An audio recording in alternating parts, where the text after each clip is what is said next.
dari negeri di bawah bayu, dua lagi batalion pasukan gerakan ARM PGA dicadang diwujudkan di pantai timur Sabah. Butirannya bersama Jovinia Jim Lazim di Kota Kinabalu. Jovi, teruskan. Ya, Sahih. Polis Diraja Malaysia PDRM melalui Jabatan Keselamatan Dalam Negeri dan Ketenteraman Awam KDNKA bercadang untuk wujudkan dua lagi batalion pasukan gerakan ARM PGA di Sabah.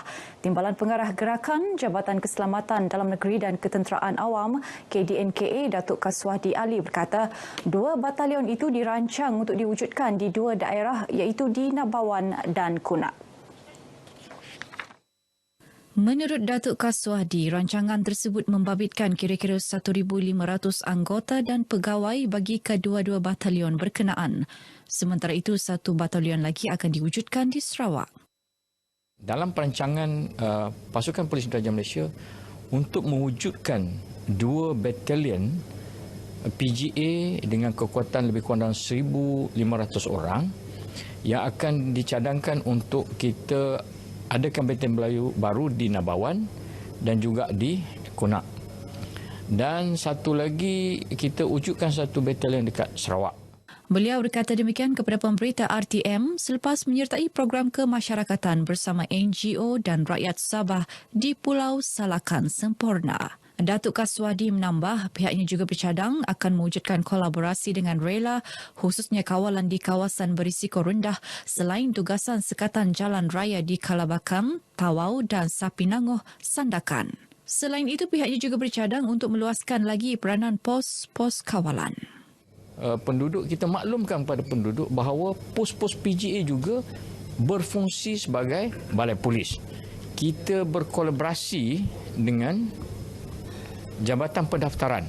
Mereka juga boleh membuat pendaftaran kelahiran dan juga daftar kematian. Jadi proses itu nanti apabila kita dapat maklumat dan rekod serta dokumen-dokumen, pihak PGA dan juga pihak pendaftaran akan membawa ke tanah besar kalau mereka ni berada di pulau untuk dimasukkan dalam sistem dan dokumen sah tentang kelahiran dan kematian itu dapat dikeluarkan. Kapal gas asli cecair terapung adalah kapal yang melaksanakan tugasan pencairan, pengeluaran, pemprosesan serta pemungkahan gas asli terletak di medan gas rotan sekitar perairan Sabah. Dikenali sebagai PFLNG 1 dan 2, kapal-kapal ini telah mula beroperasi sejak tahun 2016 dan 2021. Ikuti tinjauan Wahidah Abdullah di PFLNG 2 baru-baru ini. Kapal LNG terapung PFLNG 2 ini berupaya mencapai rizab gas asli yang mampu mencecah kedalaman sehingga 1,500 meter di dasar laut. Ia terletak di medan gas rotan sejauh 140 km di luar pesisir Kota Kinabalu, Sabah. Ia dibina tanpa memerlukan saluran paip, infrastruktur berat dan perbelanjaan modal yang tinggi yang diperlukan untuk membina kemudahan LNG darat. Perjalanan ke PFLNG 2 ini dari Kota Kinabalu mengambil masa lebih kurang 4 ke 5 jam perjalanan dengan menaiki bot atau 40 minit dengan menaiki helikopter. Jadi PFLNG 2 tujuannya untuk mendapatkan gas-gas yang sukar didapati kerana ianya jauh dan kuantitinya tidak banyak. Dan kita menggunakan pengalaman yang telah kita perolehi membina dan mengendalikan loji-loji gas asli cecair di darat selama lebih 20 tahun. Dan menjadi yang pertama di dunia untuk membina fasiliti terapung gas asli cecair ini. Ia direka bentuk untuk beroperasi di laut dalam selama 20 tahun tanpa perlu kelimbungan kering. Ia juga mempunyai keupayaan mengorek gas asli sehingga 1.5 km kedalaman dan mampu menghasilkan 1.5 juta tan gas asli cecair setahun. Kapal PFLNG 2 ini mampu menempatkan seramai 158 kaki tangan yang bekerja mengikut giliran. Mereka bekerja mengikut shift selama 12 jam sehari selama 3 minggu di laut, diikuti 3 minggu rehat di darat. ia secara langsung membuka peluang pekerjaan khususnya kepada anak-anak muda tempatan Sabah. Pelbagai kemudahan juga turut disediakan seperti gimnasium dan gelanggang futsal bagi membolehkan kaki tangan beriadah apabila mempunyai masa yang terluang. Anak-anak Sabah patut mengambil peluang ini untuk menumpukan perhatian mereka kepada bidang sains dan teknologi. Jadi saya memang berharap di dalam tahun-tahun yang akan datang dengan PFLNG 2 berada di perairan Sabah, semakin ramailah jurutera-jurutera ini akan berkhidmat di atas PFLNG 2. Struktur mega loji pemprosesan laut dalam yang pertama di dunia ini mempunyai ketinggian 10 tingkat bangunan dan sepanjang 393 meter atau melebihi 3 kali panjang padang bola sepak dan melebihi ketinggian menara berkembar Petronas yang mempunyai ketinggian 300 meter.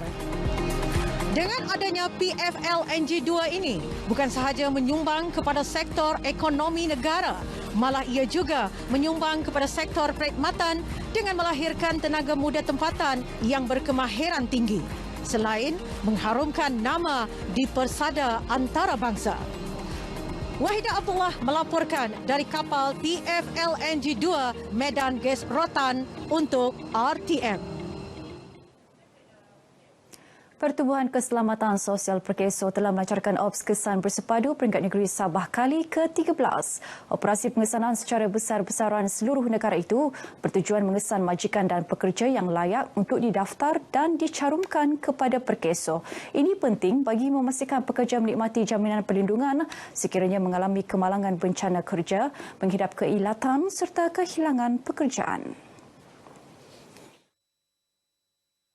Proses pengesanan ini amat penting untuk kita memberi kesedaran kepada majikan dan pekerja untuk mendaftar. Lebih-lebih lagi perlindungan Perkeso di bawah Akta Keselamatan Sosial Pekerja 1999 dan juga Akta Sistem Insurans Pekerjaan. Kami bukan hanya untuk memberi perlindungan berupa kemalangan, kematian penyakit kronik, tetapi juga memberi bantuan kepada pekerja yang kehilangan pekerjaan. Dr. Muhammad Ali berkata demikian kepada pemberita setelah melancarkan Ops Kesan Bersepadu Perkeso peringkat negeri Sabah di Wisma Perkeso, Kota Kinabalu. Menurut Dr. Muhammad Ali, operasi tersebut turut dijalankan kepada orang yang bekerja sendiri OBS di bawah sektor pengangkutan penumpang dan pengangkutan barangan dan makanan. Pematuhan mandatori akan dikenakan kepada majikan yang gagal mematuhi keperluan yang ditetapkan dan boleh dihukum penjara sehingga 2 tahun atau dikenakan denda mencecah RM10,000 atau kedua-duanya sekali. Antara agensi yang terlibat dalam menjalankan Ops Kesan Bersepadu berkenaan adalah Jabatan Tenaga Kerja JTK, Kumpulan Wang Simpanan Pekerja KWSP dan Polis Diraja Malaysia PDRM. Sebanyak 20,000 naskah terjemahan Al-Quran etnik dusun akan diwakafkan di seluruh negeri Sabah.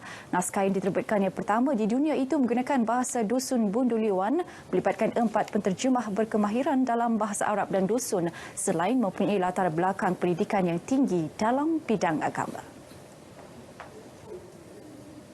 Pengerusi Pertubuhan Kadazan Dusun Murud Muslim se-Malaysia merangkap pengarah projek terjemahan Al-Quran etnik dusun Haji Nicholas Sylvester berkata, penterjemah tersebut adalah Dr. Yusuf Gimbad, Ustaz Naim Mujim, Ustaz SCB Lakui dan Ustaz Sulaimin Muhsinin. Sudah selesai penterjemahannya, sekarang berada di JAKIM untuk penilaian terakhir dan kita memohon Tuan Yang Terutama untuk memberikan kata pengantar supaya kita selesai dengan seluruh penterjemahan itu. Al-Quran seluruhnya daripada kulit ke kulit telah diterjemahkan.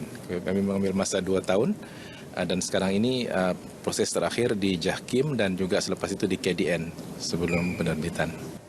Beliau berkata demikian kepada media selepas mengadakan kunjungan hormat terhadap Yang di-Pertua Negeri Tun Dr. Haji Johar Datuk Haji Mahiruddin di Istana Seri Kinabalu. Kunjungan bertujuan bagi memohon perkenan daripada Tuan Yang Terutama bagi memasukkan kata pengantar dalam jilid terjemahan Al-Quran etnik dusun tersebut. Turut hadir Mufti Kerajaan Negeri Datuk Haji Bongsu Elias Aziz Haji Jaafar merangkap penasihat projek terjemahan Al-Quran etnik dusun. Baik, sekian berita dari Sabah petang ini. Teruskan bersama RTM untuk lebih banyak berita terkini dan sahih. Saya Jovinia Jim Lajim. Kita kembali bersama Sahih di Angkasa Peri. Silakan, Sahih.